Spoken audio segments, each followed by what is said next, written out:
Hi everyone and welcome back to my channel. Today I'm going to be talking to you about the Tivoli in Sydney, whatever happened to the Tivoli. Now let's not confuse it with the other Tivoli Theatre, which was not far from this particular venue. This one is primarily a rock and roll venue, whereas the other one was more a theatre house. So this one kind of started in about 1981 as a live music venue. Prior to that, it was a type of motor club, and then Jeffrey Edelston apparently leased the building and created a type of nightclub there for about a year or so called Centerfold. And then I guess, live performances started in about 81. Now, on the street journalist Mark Mordew, he actually went along to the Tivoli and saw Hunters and Collectors, and they were supported by the band X. Now, he was quite impressed with X. He said that they were pumping out primal, gutsy rock and roll, and he was especially impressed with Ian Ryland's playing. He also mentioned that Say Goodbye was one of Hunters and Collectors' new single at the time.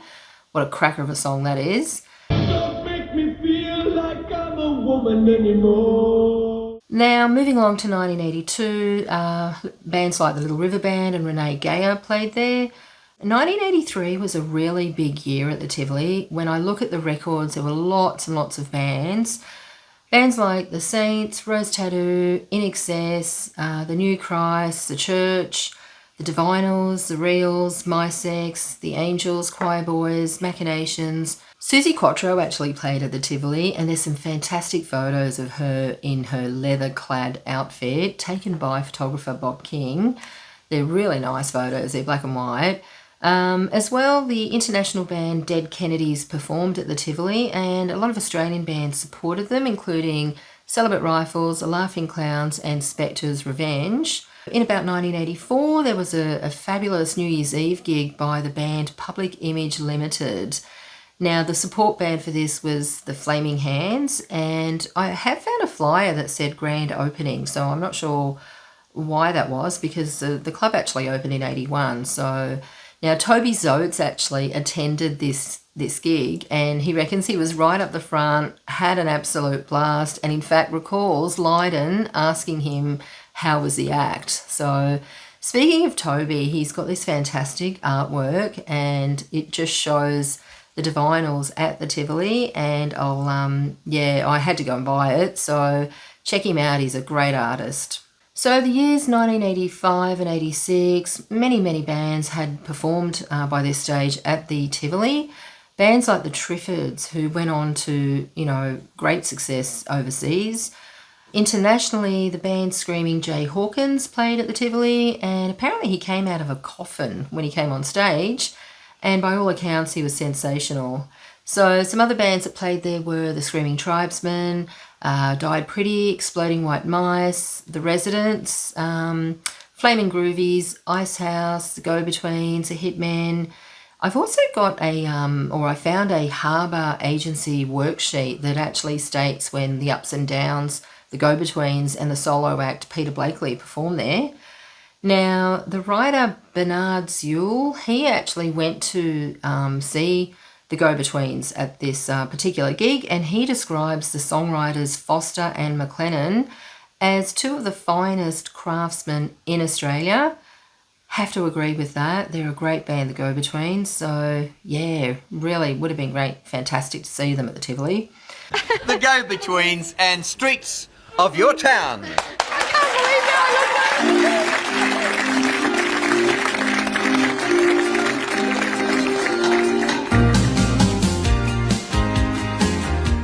Coming along to 1987, bands like Wall of Voodoo, The Stems, Concrete Blonde, Mondo Rock.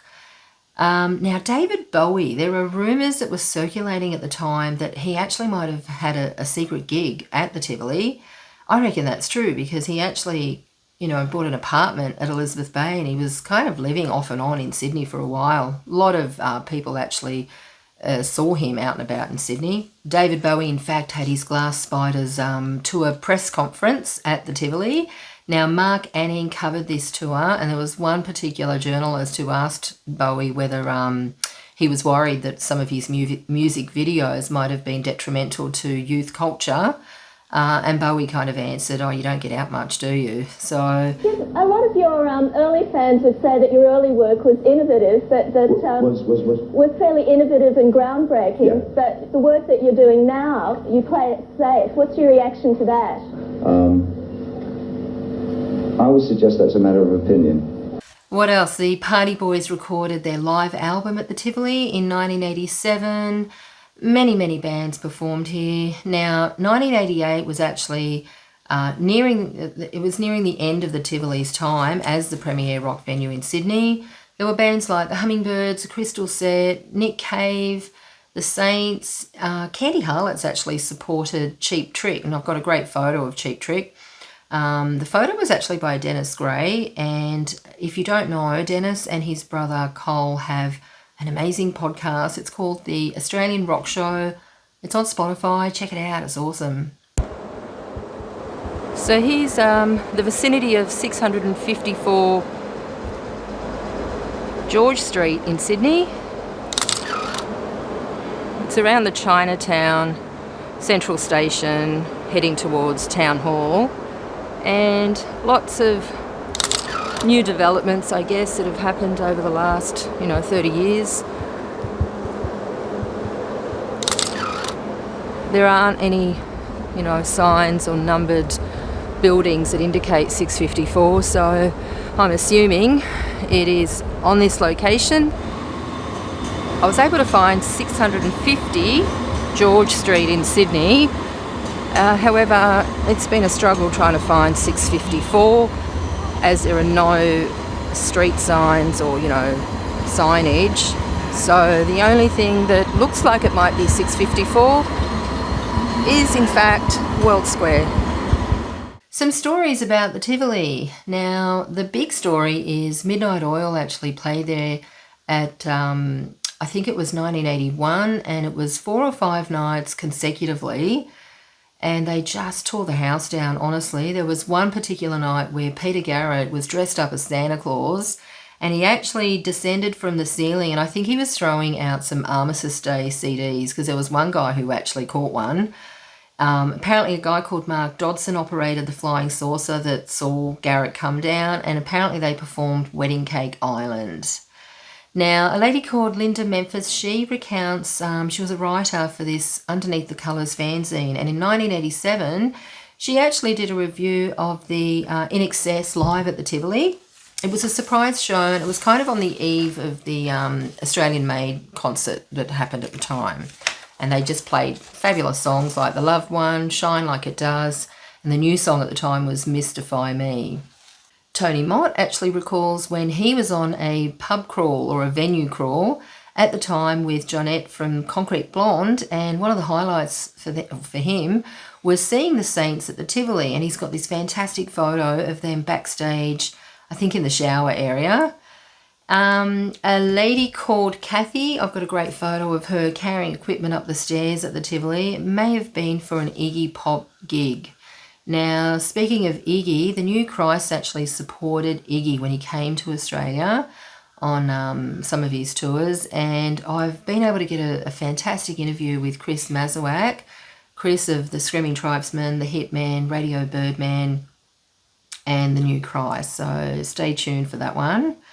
So, Chris Mazurek, thank you, and welcome to my vlog. So what I wanted to do, Chris, was just ask you some questions about content that's related to my vlog. So my first question is probably, as a musician, in whatever band, you wanted to sort of talk about, whether it was Radio Birdman, the Hitman, the New Christ, or the Screaming Tribesmen, did you play at the Tivoli? And if so, what are your memories? Yes, we in fact did play at the Tivoli, and in the earliest days, it would have been in very, very early 1980s. And before I start, it's important to realize that when you ask a musician what their memories of a venue are, you're likely to be met with confusion because because especially in those days, we were so busy running around, we often didn't quite know where we were. And it seems, it seems strange to say that because, Sydney's not that big, but back then you could play 5 or 6 nights a week, and we did, and sometimes twice a night. So we're running around madly, and we know we're in a venue, but we don't quite know where it is. So, but I do remember the Tivoli, and we played there with the New Christs in the earliest formation of that band. Mm-hmm. The New Christ at that time was basically the Hitmen Mm-hmm. backing Younger. Yeah. He was approached by Iggy Pop's management, and they had originally wanted Radio Birdman, which was by that time defunct, Mm-hmm. and asked him, but he had no band. And so he spoke to me, and I offered our band. And so off we went. And he didn't even have a name for the band at that stage. Yeah. He had put out a single under the name New Christ. So I said, hey, look, you're already recognized as New Christ. Let's just go with that. And so that's the reason why it's my fault. It's called the New Christ. But anyway, I digress. So we're off and running with Iggy Pop, and Iggy was he was a bit surprised because he didn't realize, and none of the overseas band realized at that stage, that way down in the Antipodes, we had a very fierce and competitive pub scene, and the bands were very adept. So they were all the headline bands were extraordinarily surprised and shocked that they had competition. Mm-hmm. Suddenly, the band was very good, and oops, we didn't realize this. And Iggy's band was no different. He was supporting a release he just had called Zombie Birdhouse, mm-hmm. An execrable piece of recording. Yeah. And he had a band that was not was it was a I guess a subpar band, even though it had Frank Infante in it. The band was not really a hot band, and Australians knew Iggy Pop. I mean, he was a god in Australia, and they wanted raw power and the sound of the Stooges and whatnot. Yeah. And he was giving this thing which no one understood, and it was very clear that the audiences were disappointed, and the bands were perplexed, and he was getting flack from the audience because the audiences in Australia were not afraid of the headline band. They weren't in awe. If they didn't like it, they'd yell. Absolutely, I heard that. Throw cans and whatnot. and Iggy wasn't used to this behavior, and his band didn't like it. And his band really didn't like us because we could turn on a dime. We were a hot band. We'd been touring with the Hitmen for a long time, and we were real tight. And we knew all the songs. We could segue from a New Christ to a Velvet Underground to a Stooges song to an Eric Burdon song on a dime, all in the same song. And Iggy was just horrified. And one day he comes pumping into the dressing, strutting in. I have a proposition. I'm going to appear on stage with you guys. And that was, yeah, of course you are. Fine. We were really, really happy. And so then the night of Question at the Tivoli, I guess it was pretty much at the end of our set. In he comes strutting on stage, and it's just a blur. I have memories of him and Younger on the floor of the Tivoli stage, smashing it with their fists and wailing away, and he was having a ball. And our bass player turns around and says, "Hey, do you know Search and Destroy?" That kind of thing. Yeah. So, wow. I mean, we knew everything, and we could do anything. And he was just so happy, and the band was just monstrous, and his band didn't like it. And wow. at one stage they came on, and they literally unplugged us. Oh, wow. That's how the set ended.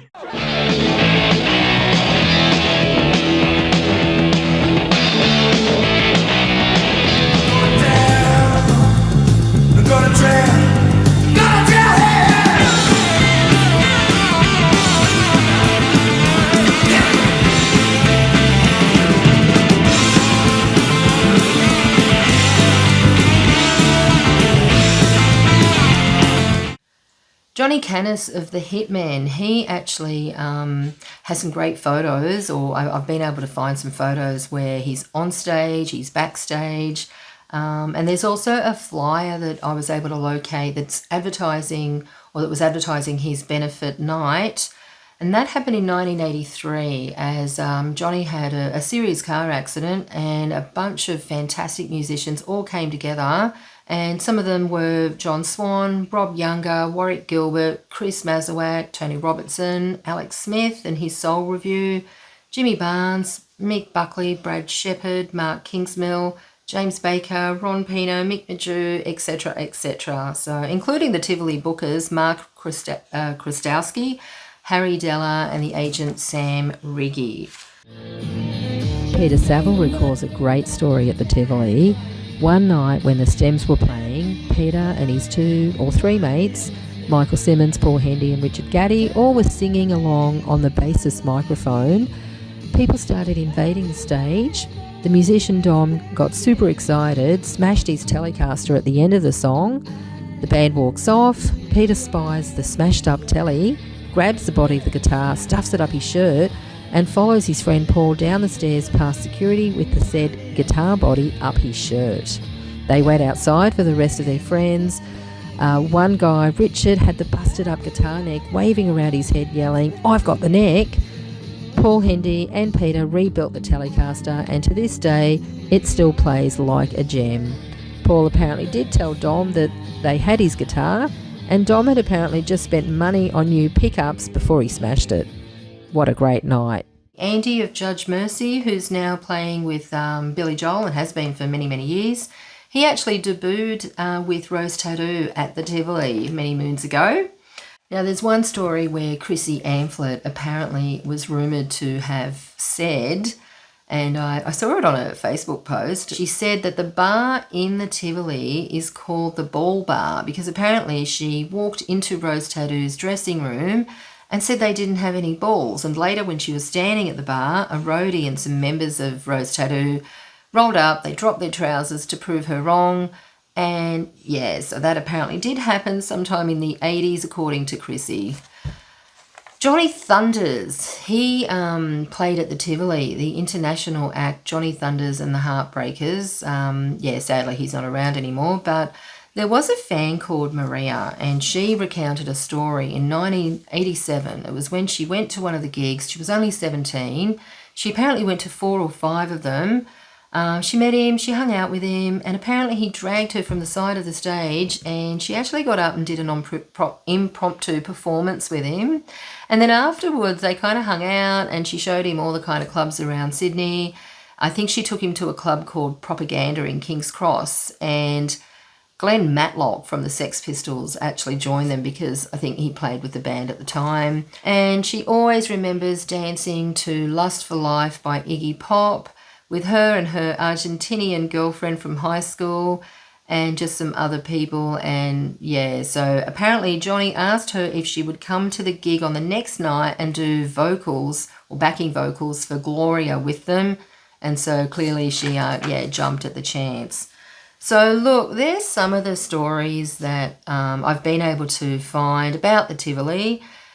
Not a lot is around. I've often struggled trying to find any historical kind of data.